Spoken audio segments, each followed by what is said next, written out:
Welcome, everybody. Thank you for coming to a colloquium on the Friday before spring break. We will not have a colloquium next Friday, but the week after, we will be back on track with another speaker. So today it's my great pleasure to introduce Professor Stephen Eliades, who is a relatively recent arrival at Duke in a relatively new department, the Department of Head, Neck Surgery and Communication. Thank you, Yemin. The Department of Head, Neck Surgery and Communication Sciences. If you haven't heard of this department before, Stephen tells me it's only about 2 years old. It's spun out from the surgery department. And it is becoming a kind of new nexus of neuroscience here on campus. We had Professor Jamila Minga give a talk in the fall. She's also a new hire in this department. We have Stephen today and Brad Goldstein coming up on April 15th. He is also a relatively new arrival in that department. Keep it on your radar. It's a new place for collaborations and so forth. So it's a particularly great pleasure to introduce Stephen because he is, his research interests are close to mine and his methods are relatively close to mine as well. Stephen is an associate professor. He is a clinician scientist, MD, PhD, and his work concerns auditory and social communication in the marmosets. His training, he trained with Xiaoxing Wang at Johns Hopkins, and has been, he had his own lab at the University of Pennsylvania for a number of years, and we were able to kind of scoop him away from there. He's really only been here for about a month, and we have here in the front row the first member of his lab, Anna. You want to wave to the room, Anna? So please, I think it's especially important in this still COVID era that we make a special effort to get to know the new people in our community. So I hope you will make the most of welcome and looking forward to your talk today.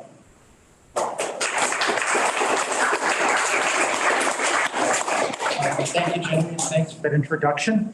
As Jenny alluded to, I'm an auditory person at heart, but over time, my kind of research has started to branch out a little bit to look more at social and other aspects, because I'm really interested in the process of communication, and particularly vocal communication. Now, I approach it from an auditory-ish side of things, but as I said, we're starting to kind of see, as arguments I'll make in a minute, why you have to look at it a little bit more of a broad perspective on things. So, there's a little lag here. A wonderful world of Zoom. Why study vocal behavior? It's not a topic that excites a lot of people, particularly in the hard neuroscience community. And the answer is vocal communication is something that is very fundamental to our everyday lives. It is something that is important to our social cooperation, our group bonding, employment, etc. Unfortunately, it's often one of the first things that is degraded in a lot of developmental and behavioral disorders.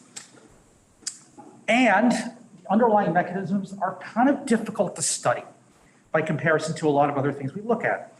Now, the good news is this is not something that is uniquely human. It's something we share with a lot of animal species. And this allows us the potential to look at basic mechanisms and disease models and things of that ilk, and to understand the evolutionary underpinnings of things we often think of as uniquely human, even though they're really not. Now, there are a lot of difficulty in studying this, which is why we don't know as much about it as other fields. For one thing, and probably the most important part, it's fundamentally a very social behavior. It's not something you can easily study in isolation. You think about how we do science in general, right? The reductionist approach. We take a big picture, we break it apart to little bits, we drill down on them individually. We're making a fundamental assumption there that the individual parts can then be added back together to come up with the sum of the whole. And that's not always true. And in this case, it's not true at all. So it's something that you need to study communication contextually and interactively, because that's how we use communication. So you have to study it that way, is the argument. But that leads to a lot of interesting experimental constraints, which we'll touch on as we go through today, and some of our hacks to make it work and be able to study it, because it's not easy. Now, from a standpoint of this idea of auditory system and vocal communication and what are they doing together, we don't understand a lot about it. And unfortunately, for a lot of stupid reasons, having to do with how siloed science can be sometimes. There's an entire set of community that's involved in looking at the auditory pathway, whether you're looking at peripheral transduction, brainstem pathways, sensory coding of the cortex, perception. There's a whole other community that looks at motor control, vocal or otherwise. And traditionally, these two groups don't talk to each other, didn't go to the same meetings, et cetera. So there wasn't a lot of cross-fostering in this. So, having set the stage there, what are we going to talk about today? We're going to start by talking about how does the fact that you're producing a sound that you're vocalizing affect your hearing and your sensory coding. Then we're going to flip the whole question on its end, and we're going to ask, what does your auditory system allow you to do with your voice? And how does your auditory cortex in particular play a role in that? Then we'll try to tie it all back together and look at some of the potential mechanisms for the interaction between these. And lastly, we're going to briefly touch on the social aspects of things, because we're just now starting to tease some of that out. Okay, so without further ado, but why are we asking this question about what does vocalizing do to your auditory system? It turns out the fact that you're producing a really loud sound when you talk, or at least really loud to yourself, poses a number of interesting challenges to your auditory system. First, you need to know, was that myself or somebody else? What Mark calls metacognition. How do I know that was myself? And by the way, we have no idea how you can tell that it's your own voice and not somebody else's. It's another topic I haven't even gotten into yet. Secondly, you need to be able to listen to yourself to make sure you're saying things correctly. We're going to spend a lot of time talking about that today because that's of particular interest to me, the motor control aspects to it. And lastly, you need to maintain outside sensitivity. When you're chatting with the guy next, having a conversation, you should not only be able to produce, you should be able to hear what the other person is saying in response. Sometimes when it overlaps, and some of us are better at that than other people. But from an evolutionary standpoint, it makes sense. If you're a monkey hanging out in the jungle, it's not a good idea that you didn't hear the predator sneaking up on you because you were chatting with your buddy. Not a good way to survive from an evolutionary standpoint. Now, at the same time, we also know, at least for humans, that our hearing is really critical to our speech and our voice in a lot of different ways. We know this because congenitally deaf patients have a lot of difficulty acquiring and maintaining normal speech. If you've ever heard deaf speech, you know what I'm talking about. Patients who lose their hearing later in life, who develop normally initially, turns out their speech does degrade a little bit, but not nearly as much as the congenital patients. But even those of us with normal hearing, which I presume is most of the room, show evidence that we use our hearing on a moment-to-moment basis to help us control our voice. And we know this based on a series of experiments that I have cartooned here. There it goes. So to have a subject, put some headphones on them, and have them talk to a microphone. And at some point, change something about what they hear themselves. And typically it's like a pitch change or things of that ilk. What will happen is shortly after the onset of this, wonderful fun trying to do this with Zoom, you'll see that there's this big change in what you hear of yourself. You'll actually start changing your voice in the opposite direction to compensate for it fairly quickly. It's a pretty robust phenomenon, although there are some interesting nuances like you tend to undercompensate, et cetera. But the underlying behavior itself has been replicated many, many, many times in humans. So if you're going to look at this sort of interaction, this feedback control, where in the auditory system might you look? Because you may recall there's a lot of different stations along the auditory pathway from the periphery to the cortex. And I'll make the argument that the auditory cortex is a natural place to start looking for it. And not just because I'm really kind of a cortical physiologist, but because if there's already a notion out there that there's a cortical interaction between speaking and hearing. And this I'm referring to the classic Geschwin model of speech from the late 19th century, where the idea of, Wernicke's area involved in speech perception and Broca's area in production, and that they're connected to each other. We now know that that's a grossly undersimplified model, but the fundamentals are probably true. If you look at more modern models of vocal control, they're somewhat similar. They're saying the auditory cortex is part of a distributed area of brain networks involving planum temporale and prefrontal cortex and motor cortex and somatosensory cortex that are involved in this sort of self-monitoring process. What they're doing, not entirely quite clear. So we've been looking at this for a number of years using a non-human primate model, the marmoset monkey. This is a picture of one here. They are tiny little monkeys from Brazil. When I say tiny, I say they weigh about a pound. This one's got 2 babies on it, as you can see. And marmosets are awesome for this sort of research for a number of reasons. First, they're pretty vocal in captivity. Some of their spectrograms you can see around here. So that's obviously quite important if you're going to do vocal studies. They're small, easily maintained and bred and raised in captivity. You can maintain them in family groups to foster social communication. And when I say easily bred in captivity, we had our first babies at Duke born this past weekend. So they do love to breed. Not much for us to do, they just kind of do it. And lastly, their brain it's a primate typical brain, but it's very listen-cephalic. It's very flat. And for a physiologist, this is a great thing because everything you want, by and large, is on the surface, on the cortex. No digging in sulci and things like that. So it makes my life much, much easier. Another cool thing about marmosets, which we're not taking advantage of yet, but hopefully in the future, they are in fact the first transgenic primate species. A number of years ago, they first started by putting GFP in marmosets, so they made glow-in-the-dark monkeys. Talk about fun Halloween gifts. But since then, there have been about 15 transgenic lines created. Most of them are disease models, and most of them, unfortunately, are still in Japan. But lots of people are working on it because it's one of the few primate species that it's maybe a tractable thing to do. So I thought I'd start by playing you some marmoset vocalizations. These are just some spectrograms of some of them. Hopefully this is not too loud. This top left one is called a fee call. It's a long distance, hey, is there anybody out there type thing. I've got a little chunk by Zoom, but you kind of heard it. This is a trill call. It's kind of a social close-in contact. And then lastly, we have a Twitter call, which is another kind of social call. And that's just a subset of the repertoire, but those are the most social calls and communicative calls they use. Now, how do we do this? How do you get a monkey to vocalize and record from its brain? Turns out it's not trivial. If you think about the way we mostly do auditory neuroscience, which is not different than a lot of other primate neuroscience, you put an animal in a chair, you restrain it, you put them in a quiet, dark room, and you present a stimulus to them. Turns out if you do that, the marmosets don't talk, which I don't blame them. I wouldn't talk either if you put me in a quiet, dark room, restrain my head, and whatever. So you got to minimize the restraints, and you got to get the social environment right.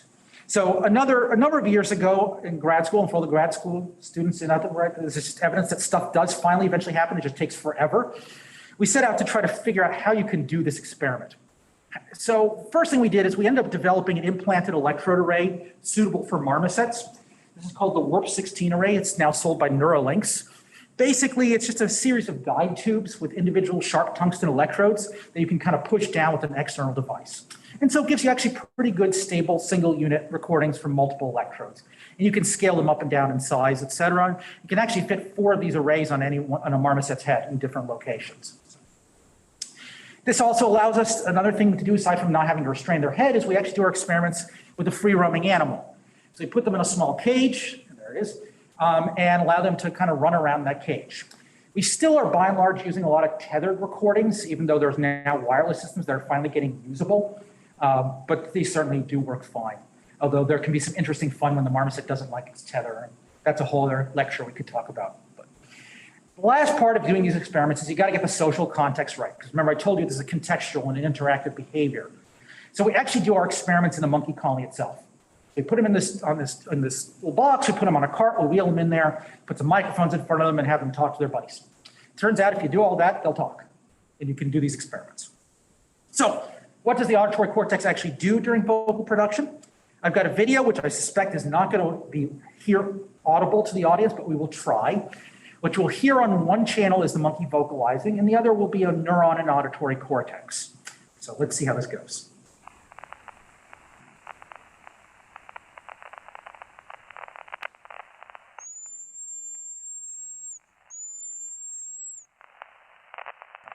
I don't know if the back row could hear that or not. So what you heard, right? When the monkey vocalized, the neurons stopped fire. And in fact, that's what you see. For most neurons in auditory cortex, they're suppressed either partially or completely when the animal vocalizes. Interestingly, though, if you line up a bunch of calls and all the spike trains, et cetera, and calculate a PSDH, that suppression actually begins prior to the onset of vocalization. several hundred milliseconds before the animal even starts. That, along with the fact that most auditory responses in auditory cortex are excitatory and not suppressive, tells us that this is not a sensory response. It's something about the act of vocalizing that's doing this. So if we go back to our little sensory motor model here of auditory and motor pathways, we can kind of draw a line from the motor areas down to the auditory areas to connect them to, just implying this. Of course, we should probably draw them both ways because we know somehow that information has to get back to the motor system. Now, I do need a caveat at this point. I've drawn this from the frontal cortex. That's a hypothesis. We don't know that to be true. There's a long history of controversy about what role frontal and motor areas actually play in non-human primate vocalization. But it may make some kind of sense because in humans, where we know the connectivity exists, based on EEG studies, they do see there's an increase in coherence between frontal and auditory areas during speech. And in monkeys, and this is macaque monkey, but we know anatomically those pathways exist, and that's also true for marmosets. So it's a reasonable starting hypothesis. And I'll show you some data at the end that's unpublished that suggests that this may in fact be the case. So that's what most neurons in the auditory cortex do. What does everybody else do? Well, they do the opposite. These are neurons that are excited when monkeys vocalize, and unlike suppression, this really doesn't begin until after the onset of vocalization. And so we think that this is really just a sensory response. Neurons that don't get this suppressive signal and are just responding to the normal acoustic information that the animal's getting. So we can kind of close our loop on our little sensory motor model to kind of have vocalizations come back. Now, if we look at how many suppressed neurons are and how many excited neurons there are, suppressed are down below here on this plot and excited above, depending on which animal and which call you look at, it's somewhere between 2/3 and 90% of the auditory cortex is being suppressed during vocalization, which begs the question, why? Why would you shut down so much of this brain area that's so important to your perception? And the answer is, well, it's back to those initial challenges I brought up at the beginning of the talk. We have at least two types of behavior, or two extremes, suppressed and excited, and at least two important behaviors, self-monitoring and environmental monitoring. And we think that what's happening is as I've drawn it here. The suppressed neurons are involved in self-monitoring, and the excited neurons are involved in environmental monitoring. We're going to spend more time on the self-monitoring today because I said that's what interests me more. We're still kind of working on the environmental side of it. Now, if you're going to argue that these neurons, the suppression is involved in self-monitoring, you need to show somehow that these neurons care about something about your own voice, that it matters if you change something. And so a number of years ago, we did an experiment where we modified some headphones and put them on the marmosets and had them vocalize and did a frequency shift. And obviously, I'm not a good artist who drew this, and Mark wrote a review article shortly after this, and his artist was much better than mine on this.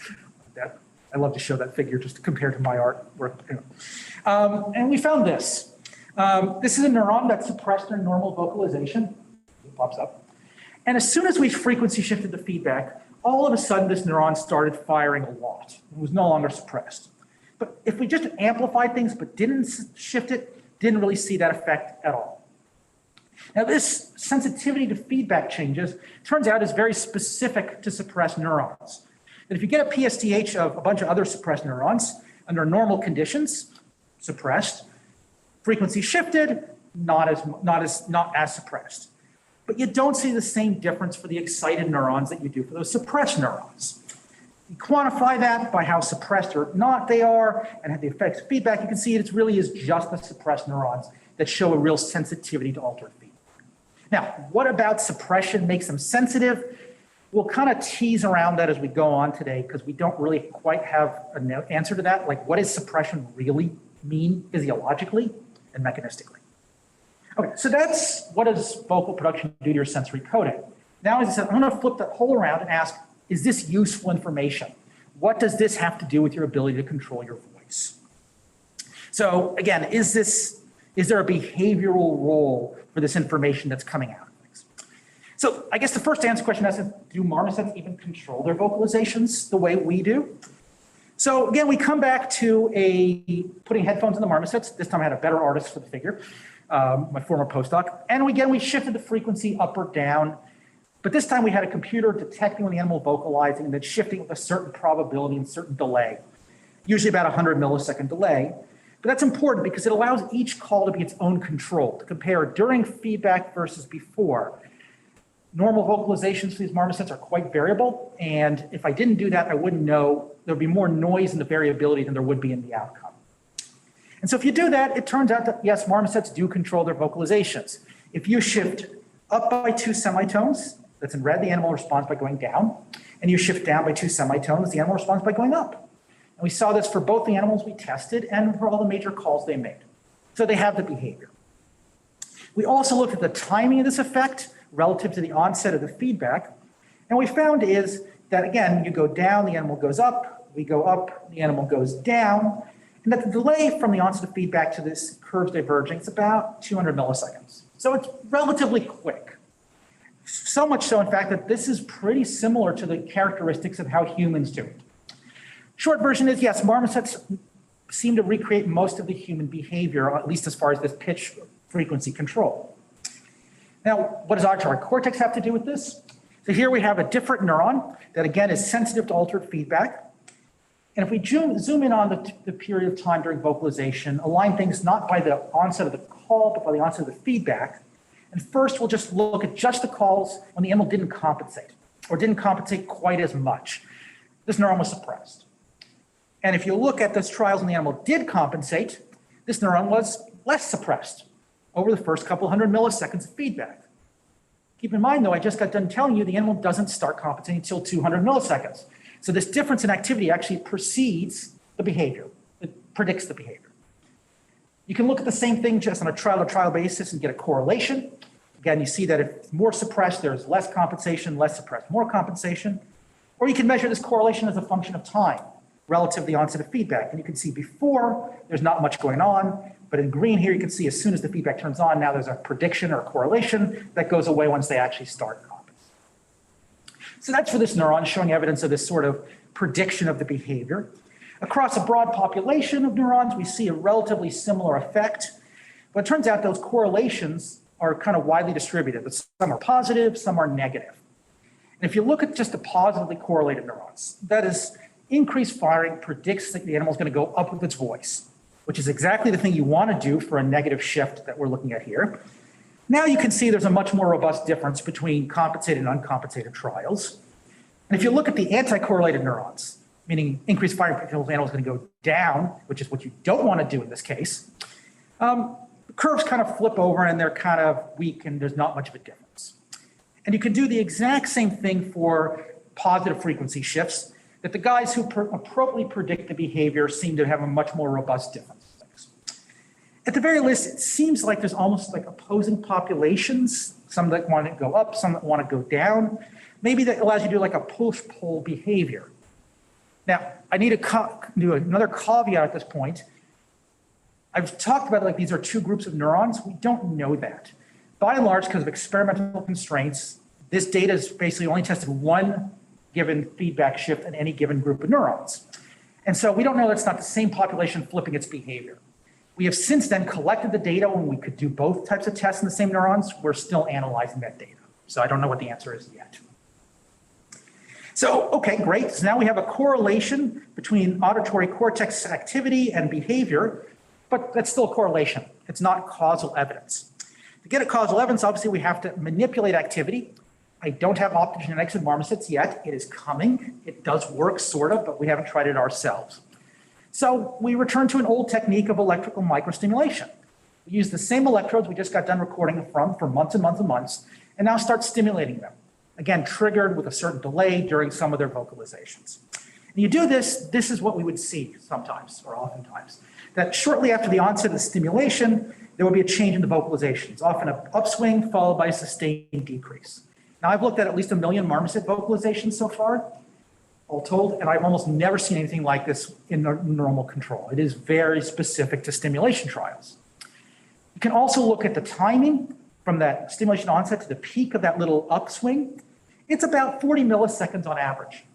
So it implies that from auditory cortex to the larynx, there has to be a fairly short reflex arc, particularly as we know from M1 to the larynx, at least for dogs, it's about 10 to 20 milliseconds of a latency. So there can't be a ton of other stations along this pathway. We looked at which electrodes, does it matter where you are, et cetera. For this right hemisphere array seems to be more in the anterolateral electrodes, or at the very least, less of the more medial ones. So less likely the ones in primary cortex, more likely the ones in higher order belt and parabelt of the auditory cortex. Here's just some more arrays to right to left. Again, we tend to see more of an effect in the lateral arrays, but interestingly, we saw almost nothing in the left hemisphere. Now, I'm not convinced that that's not an artifact of where my electrodes were placed because of variability, but it does fit with some human intracranial recording data that shows some differences during speech, as well as some intracortical motor cortex data showing some differences in vocal control from right to left. And it also interestingly fits with some older imaging data suggesting specialization in between the right and left hemispheres for hearing, that the left hemisphere is involved in timing and the right is in pitch and prosody. So maybe it sort of kind of fits, but again, the jury's still out on whether that's a real effect or not. This is just showing you the same data slightly differently. The blue curves are normal, the orange ones are the stimulated. You can see for some electrodes just how strong and fast the effect is. And for other ones, nothing at all happens, which is reassuring to me. Because if it was every electrode showed something, it means it's a very non-specific phenomenon. You shock the monkey's brain and something funny happens. But it does matter where you stimulate. Again, here's a left hemisphere grid showing almost nothing going on overall, and the right hemisphere in the same animal showing these kind of strong effects. Okay, great. Stimulation seems to do something. Now, is there any relationship between the stimulation and the physiology of those electrodes? Because they're the same electrode, same location. Well, obviously there is, or I wouldn't be showing you a slide on this. If you compare the effects of stimulation on the left here and the correlations with physiology down here, they do correlate quite well, in the sense that if you look at guys with a negative physiology correlation over here on the left, stimulating them with trying to drive the animal down, and those are, again, neurons whose increased firing drove the animal's voice down or predicted its voice going down. And if you look at positively correlated electrode locations, meaning increased firing predicted the animal will go up, stimulating those guys would tend to drive the animal's voice up. So it's like the stimulation is, in fact, engaging the same local circuits as the normal physiology and getting the same behavior. Now, what about frequency tuning? Because you may, if you know nothing else about the auditory cortex, you probably remember that it's frequency organized, like the rest of the auditory system. So it turns out it does matter, the frequency tuning, that we see the largest decreases for neurons around 8 kilohertz here, as well as its harmonic and subharmonic, and the largest increases around 5 to 6 kilohertz neurons. The green is just kind of a moving average to see things. Now that's an interesting bidirectional split, because right in the middle of that is 7 kilohertz. And 7 kilohertz is the mean frequency of marmoset vocalizations. So maybe what's going on here is when you stimulate just above the frequency, you're convincing the brain you're too high and therefore you need to go down. And if you're stimulating just below, you're just convincing the brain you're too low and need to go up. It's an appealing explanation, not sure if it's probably overly simplified. Okay, so that's evidence that the auditory cortex may actually be involved in vocal control. How then is it kind of making sense of it? How is it integrating information? What does suppression really mean? This is really a question, is integrating some sort of top-down predictive signal and bottom-up sensory feedback. It's an important question because if you look at models of speech motor control, which I'm showing here in the complicated fashion and maybe simplified here in my version of it, basically they're positing that the motor areas are making a prediction about what you expect to hear like, which different terms are used. Sometimes people call it forward model, efferent's copy. These terms are used kind of loosely, but the idea is the same, that you're making some sort of prediction that can then be compared to the sensory feedback, the difference of which you could, I guess you could call an error signal, but error signals have been surprisingly difficult to prove exist in physiology, even though they make intuitive and computational sense. Now, what we're recording from auditory cortex is the output of this. So it might be an equivalent to the error signal, but if we want to understand the process, we need to know what the inputs were. Now, again, I don't have optogenetics. I can't do a circuit bus to try to figure this out yet. But what we can do is turn to some older techniques and look instead at the local field potentials. Because we know local field potentials are the grand sum of all the local electrical and synaptic activity. They give us a sense of inputs to an area. So here's a different neuron that's suppressed during vocalization, just like everything else I've shown you. Here's multi-unit activity at the same location. The only difference in that there's a little onset peak that wasn't there in this one unit, but the suppression is still there. Here's the LFP at that site, which kind of looks like every other LFP, so that doesn't tell us much. But if you do a time frequency analysis on these local field potentials, to look at the oscillatory energy of these things, it turns out there's an increase in the mid frequencies during vocalization.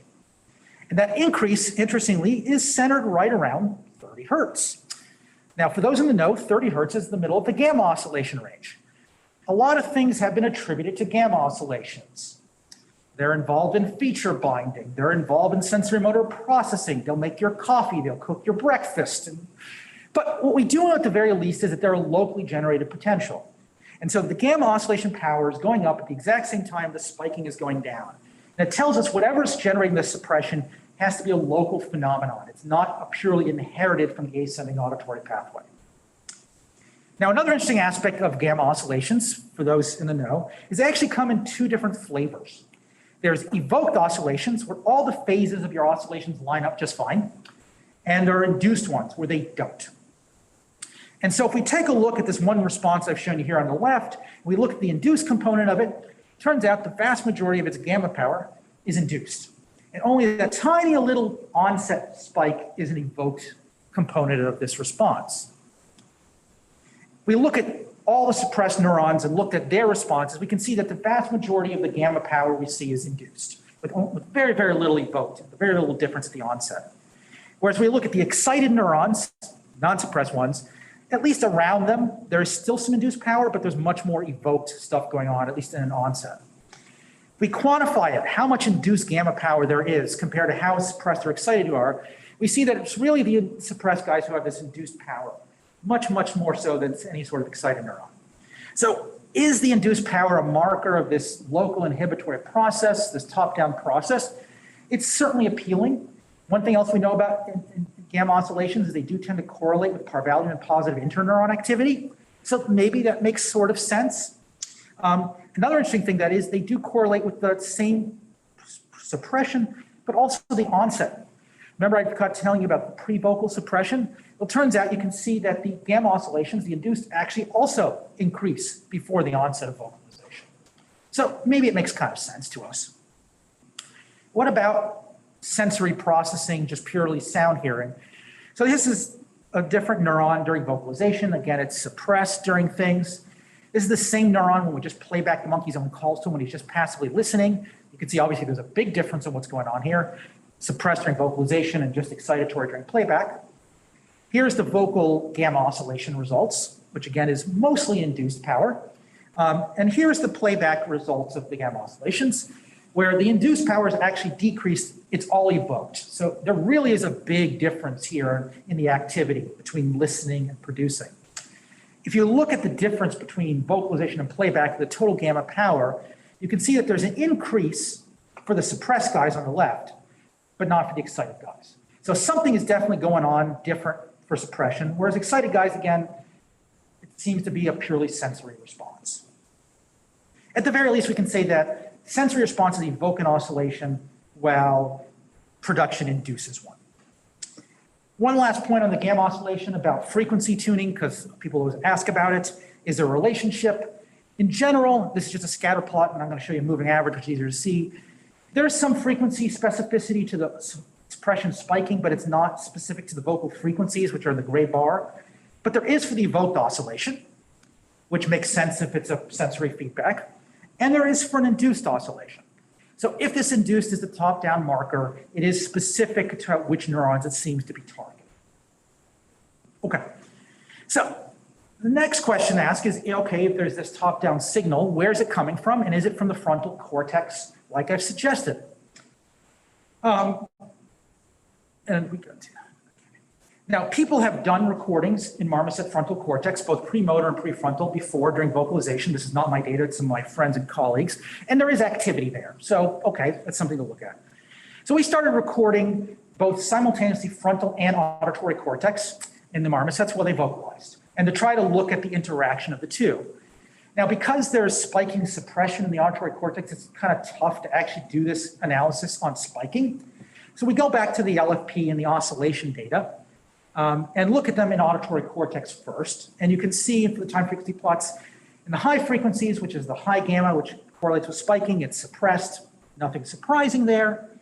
The gamma oscillation range in the middle, we've just gotten to talking about that. What's really interesting is this low frequency, the theta band range. You can see that there's a peak and increase in energy before the animal even starts vocalizing. Now, theta bands has been implicated in synchronizing different neural areas, so that makes kind of sense. And just as an aside, this is not a sensory response, because even when the animal vocalizes in a quiet room, meaning he's not answering anyone right beforehand, you still see that peak of energy there, this pre-vocal peak. So that's an auditory cortex. If you look in the frontal cortex, that theta band stuff is still there. In fact, it's even earlier in the frontal cortex than it is in the auditory cortex. And so we then decided to see, okay, is there a relationship between these? So we end up using a technique which many of you may be familiar with called Granger causality. It's a way of looking at statistical associations between time series. And if you do that from the frontal to auditory Granger signal, whatever units that really is, you can see that there's an increase in that signal in the low frequencies in this pre-vocal period where that theta activity is compared to baseline activity. During vocalization, turns out it's a little bit of baseline, but not a lot. It's really only right here at this early pre-vocal peak. Now, if you look at which electrodes, which auditory, which frontal, auditory in the vertical, frontal across horizontal, you can see that it seems like a subset of frontal sites and a broad swath of auditory sites. So it's like there's a few areas in frontal cortex involved that are projecting broadly across the auditory cortex. Now, where in frontal are we? We're still working on all the histology and reconstructions, but it seems like we're in ventrolateral prefrontal cortex, close to kind of the Broca's homologue, if that even exists in primates. This is just showing you a bunch more frontal and auditory pairs, again, showing you that kind of vertical banding, suggesting a subset of frontal sites going to a broad sense of auditory. Now that's kind of the top-down signal. What about feedback back from auditory to frontal? This is just what I got done showing you. Nothing going on there. We see nothing at all from auditory back to these frontal areas, which is perplexing because we know that information has to get out of auditory somewhere. And I don't have an answer for this yet, except for maybe we're not in the right place. You know, as I said, we're in ventrolateral prefrontal cortex, which human equivalent I think is we're roughly here. Where I think is where we need to be is in premotor cortex, which is a little bit more dorsal and posterior. We just weren't in the right spot. So that's one of the things we want to work on is getting electrodes in a slightly different spot there. Last little point, and this is really, really preliminary because we're not sure what to make of it, is does this theta activity have anything to do with the vocal suppression or the gamma oscillations or all the other stuff I got done telling you? You know, there is a well-known correlation between theta and gamma activity, but typically they overlap in time. In this case, we're looking at things that are at completely different time periods. So, you know, is there a relationship? And there is a correlation between the theta and gamma in that pre-vocal hump period. But what it means is not clear to us. And it doesn't obviously correlate directly one-to-one with suppression of spiking. So we're still trying to understand that. Another interesting thing we can also look is if this theta is the top-down signal, what information does it carry with you? And so one thing we started looking at is looking at trial-to-trial variation in that theta activity compared to variation of vocal acoustics. And if you look in the frontal areas, you can actually see that there's a good correlation in the pre-vocal period, that the theta activity variation does predict the acoustics they're going to do later on. Whereas in auditory, there's some enduring before and there's some during. So maybe this theta activity is that top-down efferent signal or the best we can get of it so far, because it does seem to show some information about the acoustics of the vocalization the animal is about to make. So we're still trying to look at this stuff. Okay. I am, as usual, talking way long, so I may end up skipping this next little bit of stuff because it's really, really preliminary and go on to the social side of things. It's too bad. I really love talking this next part, but bad about this. Okay. All right. So let's go to the last topic I want to talk about, which is the social side of things. So those of you who are not auditory people or sensory motor people may find this part a little more interesting. Although again, this is really preliminary side of things. But back to my initial question, why study vocal communication? Why should you be interested in this if you're not your field? And the answer is the old adage or the old story about, you know, the elephant that you're all blind wearing blindfolds. It depends on your point of view and where you're coming from this. because different people will get something different out of vocal communication. As a auditory neuroscience, I really care about natural sound processing on that side of things, and how do you process sounds in real world environments. If you're decision making, you want to know how does the animal decide to vocalize, and how does the neural structures do that. Motor control people want to know what's the motor control gestures and those sort of prospects of things. Neuropsychiatrists want to know, can we use this for disease models? Turns out the answer to that is potentially yes, but that's a whole other topic of itself. So, but to get at this a little better, I think you do have to answer the one question, which is, do marmosets actually interact with their vocalizations? What is vocalization for a marmoset? Because it's not actually an easy answer. There's a lot of history and controversy about what does non-human primate vocalization represent. Obviously, the classic view is that it's an emotion, it's crying, it's laughing, etc. I think it's a dated view that most people have moved on from, but there are still some people who still will argue this on your papers and grants and things like that. There's some evidence of referential calls. I'm showing here the vervet work, from field work with food calls and alarm calls and all that stuff. Marmosets, like other primates, do have food calls and alarm calls. So there is some referential to stuff. But there's some evidence that they're also interactive, that if you have a bunch of marmosets in a group, they will call back and forth. You're seeing here is a bunch of Twitter calls, one after another in our group. In fact, if you sit in our colony, one animal will make a twitter, and then someone else will, and then you'll see the whole thing go around the room in a circle, sometimes 2 or 3 times. Now you can test this other ways. There's another behavior they have, vocal behavior called antiphonal calling, which I'm showing here to the left. You take 2 marmosets and put them in a room and put a curtain between them. One will make a feed, and the other one will make a feedback, and they'll go back and forth a couple times. Then you can play another game. Once they're used to that, you can on a different day have only one marmoset in the room and have a computer on the other side and pretend to be a marmoset, and the marmoset will call them back and forth with the computer a little bit. So there is some interactivity there, which you can sort of reproduce in the colony by looking at the back and forth between different animals and the timing of their calls. Because if you do that, it turns out that when one animal calls, someone else is likely to call in about a second or 2 afterwards, which is much higher, more temporally coherent than you'd expect based on chance. If you time resample it and shuffle all the times, but keep the total number of calls, you don't expect that same tight coherence of time. Other interesting things that we start to see now is, well, the antiphonal situation is all fee calls. In the colony, they don't seem to interact with fees at all. In fact, it's trills and twitters that they're using in this tight temporal sequence. So that it does matter what call was made in terms of what they're going to make in response. Marmosets, as it turns out, have social cliques, and they care who they talk to. You put a bunch of animals in a group and you have a microphone in front of each of them. Some animals like to talk to other animals and not other ones. In fact, it's probably sad to be marmoset number 1 and 6 because no one really wants to talk to you. Or maybe you don't want to talk to them. But even this, interestingly, is contextual because it also matters what was said. If a Twitter call is made, this is what the interactive map looks like. If a Twitter call was made, that's what the map looks like. So there's a lot of contextualness to who calls to whom and when. Now, what that means, we don't know. Last point I think I would make is, I mentioned earlier about the whole amount of variability in the marmoset calls, and each call is different, both between different animals, even within the same animal. And is that variability meaningful? Is it a random process? It's tough to ask because obviously I can't go up to the marmoset and ask them, so what did you mean by that Twitter call? But what we can do is look at how the acoustics affect the interactivity. And so if we look at how acoustics affect the chance of somebody answering you, we take the call you made and normalize it relative to your own variability. Turns out if you make a longer call, here on the left, or you make a higher frequency call, you're more likely to get somebody to answer you. But that's for you, longer than your normal, or higher frequency than your normal. And the same thing goes kind of on the back end.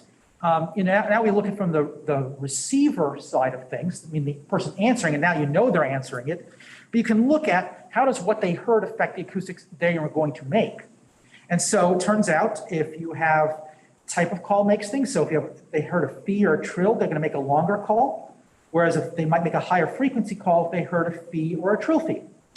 And even who made it affects the acoustics of the call you're going to make. So there's some contextualness to the behavior that we don't understand what it means. One of the things we're working on now, or we're going to work on, is to better characterize this behavior by doing more long-term capture of all the interactivity of the large colony of animals.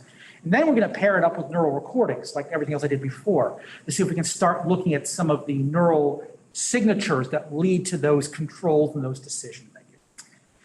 So what I tell you today, vocal communication gives us a lot of interesting insights into a lot of processes. Auditory cortex seems to be involved in self-monitoring as well as vocal control. It seems to be a nice nexus for integrating top-down and bottom-up information in ways, again, that we don't understand. And marmosets may be a good model for understanding a lot of interesting mechanisms of human control, even though it's not nearly as complicated as speech. So I need to thank people, members of my former lab, including my former postdoc, Joe Tsunada, who's faculty in China now, funding, obviously, my furry little friends, of which we have many. Come on, eventually, there we go. And lastly, of course, I new here and the lab is very small, not even built yet, but we are definitely looking for help. So if there are any students on looking for rotations or know people who want their postdoc, do a postdoc or just want to collaborate and stuff, let me know. Thanks.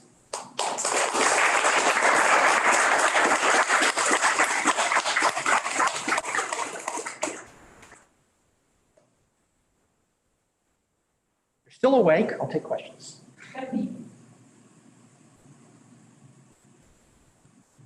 Hi. Can you talk about what the neurons look like whenever they're just listening to calls instead of like the suppression neurons specifically? Like, do they not fire at all, or are they excitatory when they're just listening to calls? Great question. The answer is they're not suppressed. Most of them have either no response or an excitatory response with a certain degree of variability. I'll say that the suppressed neurons tend to be a little bit less excited during just passive listening than the excited neurons are. And that probably just has to do with the fact that, neurons whose sensory receptive field would not encode a vocalization under passive listening process, during vocalization, they're probably just unresponsive in general. They do neither of the above. But they're certainly very rarely suppressed during passive listening. It's just not something you see all that much of during passive listening, with a few exceptions. Sometimes if you make a sound loud enough, you can get some suppression, but we haven't seen it for vocalizations, only really for pure tones.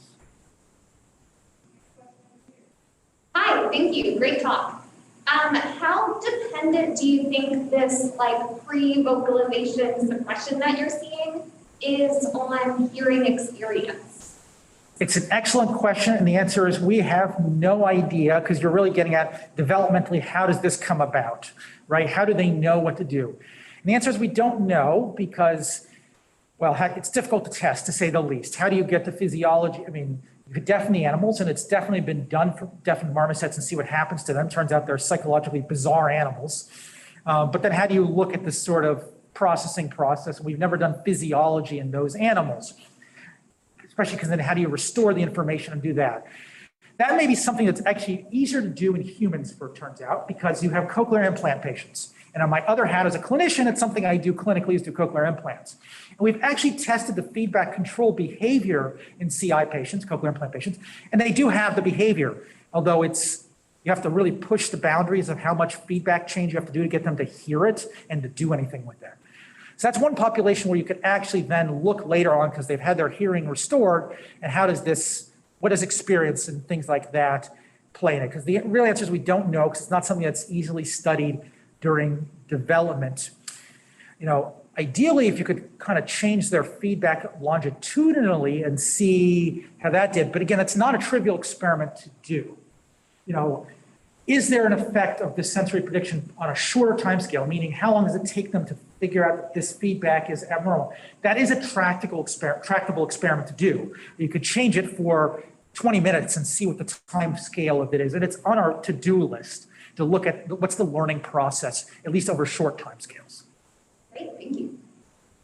That was a really long answer to a simple question, but. Thank you, great talk. Thank you.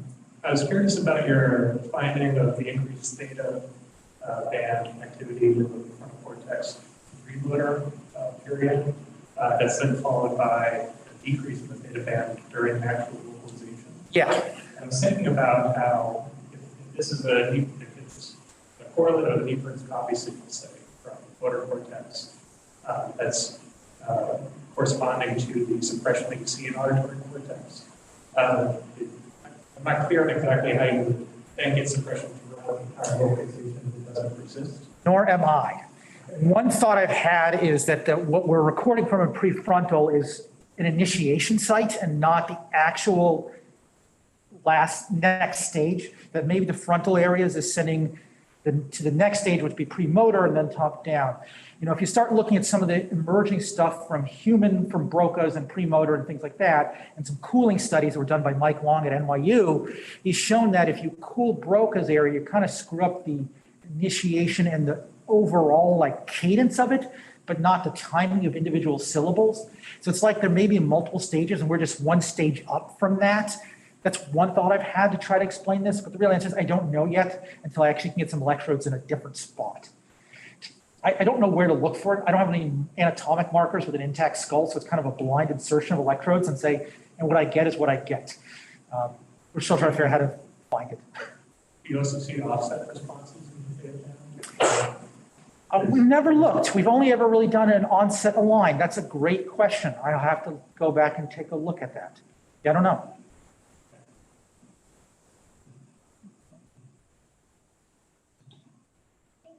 Super interesting. I have a question about the stuff you were going to teach us at the end about the social interaction structure.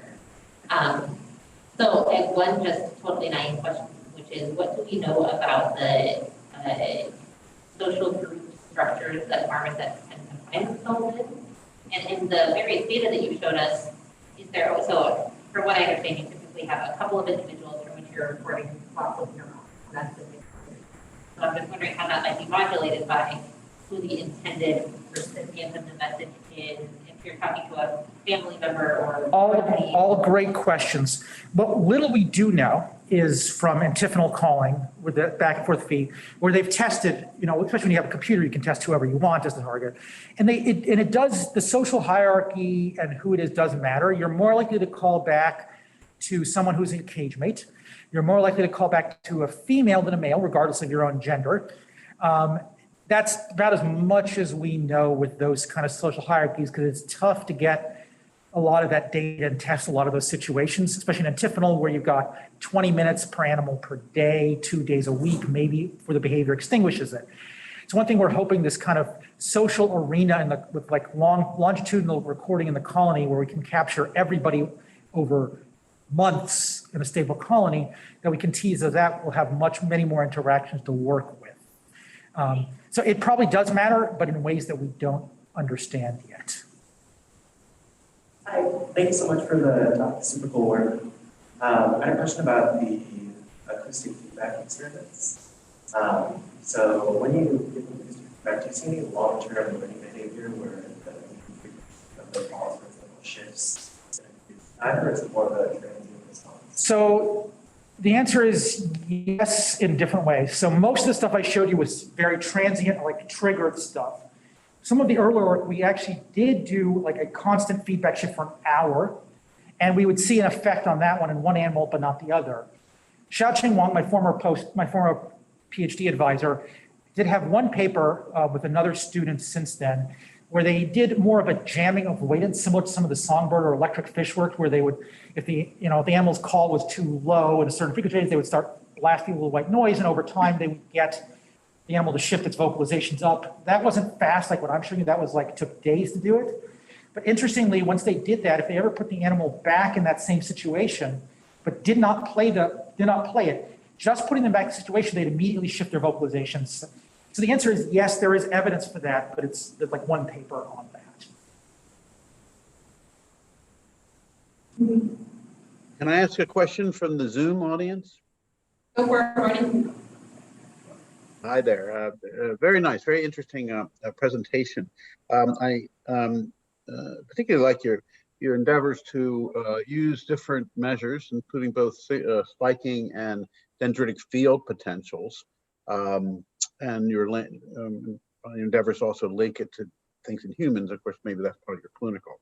So along those lines, I'm wondering about whether maybe there's some unique technical issues, but whether there would be a value in recording scalp potentials from these marmosets all across the head at the same time. And maybe that's hard to attach, and leave them tethered or whatever. But that would accomplish a couple things. One, it would enable easier linking to human EEG. Secondly, it would give you some guidance as to where to put your intracranial electrodes. Like, for instance, you're saying, we're not sure where to put it, maybe a little more dorsal region or something, and makes me think of, theta, there's mid-frontal theta, midline frontal theta that's been implicated in, at least in humans, in control processes and working memory, both of which could be at play here. And so a couple of things. It could help you link to humans, help guide you where to put things. I don't know what the technical issues are, but just some thoughts on that. Yeah, it's certainly something we've thought about. I think doing electrodes on the scalp of an animal who's got normal hair on top, it's going to be tough to get them not to rip it off. Yeah. But we could, and we've thought about it, we haven't tried it yet, is maybe putting it outside the skull, but under the head cap that we have to do to kind of do these experiments. It's not quite the same thing, but it's closer to what you're talking about. The alternative would be to do, epidural electrode grids, which have been done in marmosets to a certain extent. We thought about it for a couple of different reasons, some of which you brought up, but also to look at perhaps to link it to some of also the human schizophrenia literature, because it turns out humans also have this suppression of auditory cortex, but schizophrenics don't to the same degree.